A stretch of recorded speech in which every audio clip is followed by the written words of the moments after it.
All right, and welcome to the Data Talk podcast. This is episode 3, and today's a bit of a different episode in that we have our first guest speaker on the podcast, which is exciting. Been planning this one for a little while now, and the day has arrived. So here we are, and I'd like to introduce you all to Trevor. So, Trevor, welcome to the podcast. How are you? Hola, Mauricio. Thanks for having me. I'm a long-time listener, so yeah, really excited to be here. Nice. I love it. Excellent. So for those listening, I guess Trevor's a great mate of mine, and I could honestly probably say that he is like another brother from another family. He and I grew up across the road from each other, and going as far back as him being in a little cot while I was about 3 years old, just waiting for him to wake up from sleeping, and then we grew up throughout our entire childhood just playing and kicking the football around and playing tennis and cricket and all sorts. So yeah, we've really grown up together, as you can see here from that, and it's an awesome, huge milestone for the podcast to have Trevor on here and talk to us about his journey. So, Trev, let's do this. So, welcome again, and I guess you're on here because by what you've told me, you're soon to be a dad. Is that right? I'm certainly not making it up. My partner is 36 weeks at the moment. So, Congrats. Yeah, and anytime really, but most likely in the next sort of 3 or 4 weeks. It'll be really exciting to be a dad, so we're both quite pumped about that. But yeah, I think just to your comments as well, it's kind of weird listening to you say that you used to watch me sort of sleep when I was a kid, and then now I sort of see your daughter sleep from time to time, and soon you'll be able to see my son. So it's a real spin out in terms of how long we've actually just been mates. But yeah, super excited. Oh, 100%. It's one of those things where in this day and age, there's not many people that could say that they've pretty much grown up with each other their entire lives. So, just on a little side note, Trevor was also my best man at my wedding, he absolutely nailed the speech. So No pressure. that was definitely going to be something that will be lived for a long time. But enough said. Let's get down to it, and really sort of get into some of this sort of approach into the fatherhood and what that's going to look and feel like. And so I was just curious to sort of maybe hear from yourself a little bit about what that was like talking to your partner about wanting to start a family, and sort of some of the inner feelings of like how you were feeling about those conversations and stuff.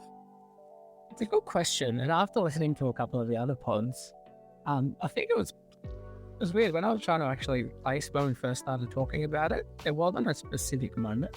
I think when we first started dating, we were both clear that we wanted to sort of have kids and have a family, but at that point you sort of don't know exactly where it's going to go. And then it sort of just evolved, I think, over time. Like, I don't really think we had a specific moment where we sort of said, all right, we're right now fully committed to each other and we're going to start. For us, it was really around, all right, let's start trying and putting the sort of practices in place to kind of allow us to do that. And there goes my dog, sorry. To allow us to do that with kind of a bit of confidence. So even before we started trying, we actually did some genetic testing and those types of things as well to understand if there were any of any risks or anything like that we should consider. So that was a bit of a weird moment because you spit into this vial thing, send it off, and then they come back to you and there's like 200 different things that they've tested you for.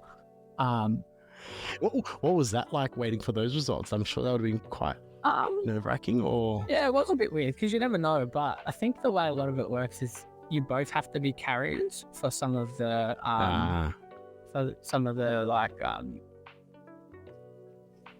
genetic mutations, I think they call them, to be considered. Yeah. So, if I'm honest, I was like, all right, let's just do it and try not to think about it too much. Like, focus on what you can control. Cool. But then it was really insightful when we actually sat down with the person. They stepped us through the results. Thankfully, we didn't have anything that we needed to sort of be overly concerned about. But I think, if anything, that probably felt like a bit of the moment it all became a little bit more real. as opposed to us kind of just talking about it, because we're taking sort of a first natural step. And yeah, I think that was kind of a big one for me. And what about, like, I know in some of our, and well, actually I'll say first of all is it sounds like it was quite natural. It wasn't sort of any sort of forceful sort of moments where you're like, all right, cool, now we have to do this now by this stage. It sounds like that was all quite natural through your relationship and the conversations with your partner, which is beautiful. And I think it's also part and parcel with it's probably just the right time for the both of you in where you are in your life, both personally and professionally. So that's really pleasing to hear, and awesome, and similar experiences with myself and Chanel. But when it came to like starting to look into some of that stuff around, okay, well, we need to some people think about it as preparing their body through different types of multivitamins and stuff like. Did you ever consider that that's like what it is like, or anything like even before that, like in either prior relationships or just you might have heard of your mates having their first kid and stuff like that? Had you ever thought, oh wow, like that's some of the stuff that they have to do beforehand, or that they should do, or that they try to do? My head was absolutely in the sand on a lot of this process, and funnily enough, I've actually had a few conversations with mates that have had kids over the last period of time, and kind of just called out that I probably didn't really acknowledge enough sort of what they were going through and sort of some of the complexities associated with the scenario as well. Because I think consistent with part of the ethos, I guess, of this podcast is that it's really easy to just have a conversation and be like, hey, someone's expecting a child. But you don't really cover that much depth normally. So I think, certainly the one science, I guess, or the guardrails that you have around sort of trying to get pregnant first in terms of, the timeline, the preparedness that you mentioned, and those different sort of items. But then the entire pregnancy process has been a complete eye-opener, and you kind of just have to be fascinated at, not only what, the woman and the body can actually produce a sort of a child, but equally some of the medical professionals and the advancements in technology has just been like unreal.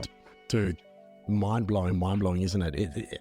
I constantly just, throughout the process of my Chanel, sort of going from 1 month to the next, it was just like, oh my God, how is your body just evolving like this? And it's a miracle. Like, it's just amazing. It's amazing. But you sort of said, I think, was it 36 weeks now at the moment? Is that right? Yeah. Is that? And what about that whole sort of, like, has it felt long for you? Has it gone pretty quick? Like, what's that been like? It's a good question. Like, this is probably a bit of a cop out of an answer, but at the time it feels like it's going slow, but then I look forward and I'm like, wow, it's gone so fast. And I think if I sort of look back to when Jazz actually sort of would have told me, that would have been at 10 weeks or something like that. And that seriously. And did you shed a tear? Did you shed a tear? No tears, actually. I was we'd honestly been crying. I was on the couch watching the footy and drinking at Suntory. Yes. Maybe we can get a Suntory sponsorship going for the pod after this. And then she actually just came up and gave me a little shoebox with a little Richmond onesie and a pregnancy test in there. And I didn't. Nice. I looked at the test, and the test looked negative, and I was like, I looked at him like, this is negative. Like, what sort of game is this? And he's like, no, positive. And then I kind of had to put it in the sun and sort of look at it a little bit differently. And then when she told me that she'd done about 10 other tests, I sort of started to believe a little bit. I got a little bit emotional. I don't think there was any tears at that point, but it was certainly a really nice moment. Oh, dude, yeah, it is. Oh, I will definitely put my hand up and say that there was a little bit of a tear there, and got woken up first thing in the morning to come to the bathroom, and yeah, it's I don't know, it's interesting, I guess. Like you said, she'd done a dozen or so tests beforehand and stuff like that, and it's thinking back about a little bit about how she was feeling and speaking to her about it is, like this moment was sort of built up in her mind for such a long period of time that it was almost like one test isn't enough to prove that it actually is real. And so it's, it's quite common or quite interesting that that was also common with Jazz and how she sort of, done a couple of tests beforehand. But yeah, and I think like one of my reflections on that quickly as well, I was like looking back on it now, when we started trying, I kind of took the position of, I don't want to know every time that you've done a test. Like just tell me when there's one that's positive sort of thing. Because, you don't want to kind of go through the emotional roller coaster, for lack of a better term, like trying 8 months. Like you sort of just wait and see, hey, do we think it works, do a test and sort of see what happens. Kind of reflection that was probably leaving her out on her own a little bit and sort of protecting myself. So I think certainly now being a little bit further advanced in the process, it's probably one that we could have spoken about and maybe handled a little bit differently because, up to this day, still don't know whether she was sort of doing tests all the time along the way and then just coming out and chatting to me and I'm none the wiser versus, that scenario that I think you mentioned previously where you kind of were doing the tests together and sort of working through it at that spot. And look, I think it's there's no rule book, there's no guide to any of this about how should the dad be throughout that process, and I'm sure we could go down a real deep rabbit hole when we talk about the trying month on month and the roller coaster of emotions, but we might leave that one and park it for either another episode where we might bring you back on or even just touch on that myself, but because I'm sure there'll be quite a few people interested on that. You've got to save the content for multiple pods. Oh yeah.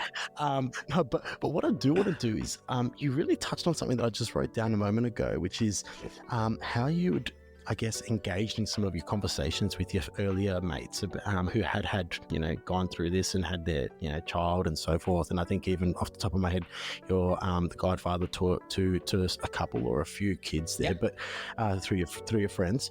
But I wonder why, because part of this podcast, as you said, the ethos of it is for dads to have a safe space to talk. Why do we think that deeper conversation to that next layer and the layer below that doesn't happen when either we're having that initial chat with our mates who've just had, or who've either just found out that their wife's pregnant or they've had their child? Like, is there anything that sort of maybe comes to mind as to why you think those conversations don't go deeper? I think with some of the people are certainly, I don't know if you can hear that. The donkey's going absolutely bonkers out there. Apologies. And it's certainly, I don't think it's intentional. I think in many ways it's just no way. A lot of guys, for the most part, have sort of surface level conversation, right? And typically talk about sport or crypto or footy or UFC or whatever it might be. Oh, hold on. I don't know about sport. They can be pretty deep conversations in sport. It's a superficial topic. You know what I mean? It's not like, unless it's I felt like this after the Tigers got done or whatever. It's a little bit different. But I think for me, probably the big thing was like as someone who is unaware of the process, you're probably a little bit naive to what's actually going on, and you kind of reflect and sort of say, well, did I ask the right questions? Did I help in the right way? Or did I even fully appreciate or grasp what was going on? And I think, that the reluctance, or maybe not reluctance, but like the sensitivity, I guess, that people have to talk about it. And you couple that with someone else who's not familiar with the process at all, or like really understanding what's going on. It does make it a little bit hard to sort of provide the right type of support. To where, fair. When I have had conversations with people since, similar to what we're sort of talking about now, and even what we've spoken about sort of offline, conversation does really grow naturally once you are sort of able to get the momentum going and start talking about stuff. I think it's kind of just that initial barrier of, that couple of extra questions to unpick how someone's feeling. That's typically the bit that in the past was kind of like, hey, that's cool. How are they feeling? Yeah, good. Oh, okay, that's it. Which is very different to sort of breaking it down a bit further. And I definitely agree. Like, I don't think that it's intentional at all. I just feel like, it is that maybe at a surface level, you do ask, how's everything going? Oh yeah, good. Mum's going really well, baby's going really well, scans are all really good, and that's about it. But I think now where we can try and sort of break some of those barriers and be like, but wait, hold on a second. So that's great. Mum's good, bub's good. What about you? Like, how are you feeling? How are you going? Because there's, some people carry a lot. Like, I don't know, there could be a lot of males who feel like, they need to be the breadwinner of the house and be able to, sort of support and provide for the family. And that might sometimes be quite a lot for people to shoulder and carry. So yeah, it's just interesting that those conversations stay at that level, but hopefully through stuff like this, like you said in this podcast, we really sort of try and break that down a bit. For sure.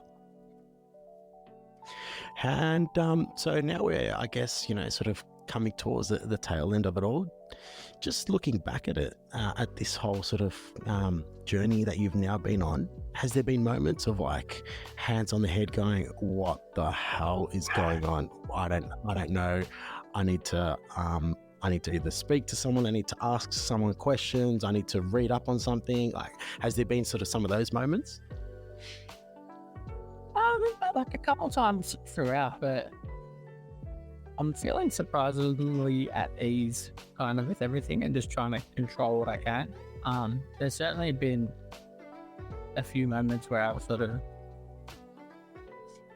kind of had to realign my priorities a little bit. And I think to your point before about, the associated pressures, like I think my focus areas have probably just shifted in line with kind of starting a family and, becoming a father. And I'm probably a little bit more conscious of, health, well-being, financial and those types of things that I would have been, 10 months ago.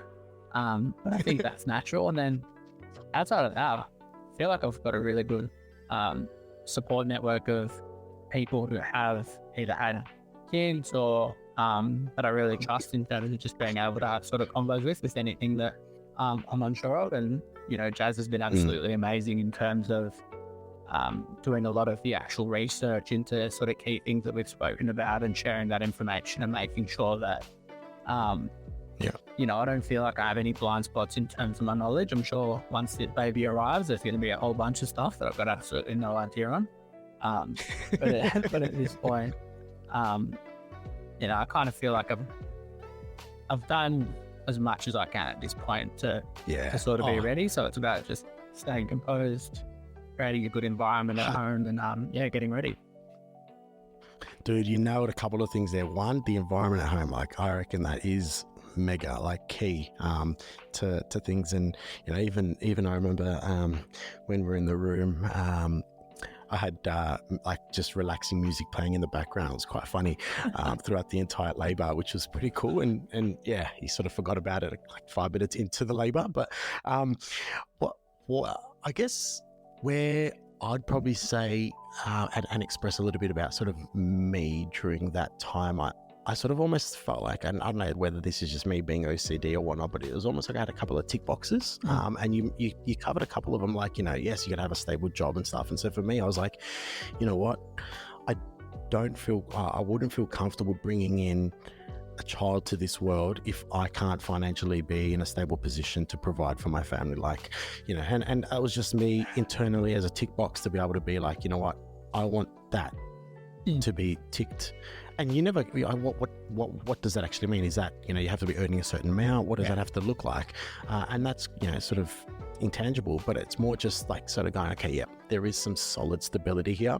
And then let's try and let's go for it. And sort of here we are with it all. But I don't know, that just for me was sort of a real good measuring stick to sort of go, I'm comfortable, I'm ready, and then the rest of it, similar to yourself, was very natural in the conversation and throughout the entire process.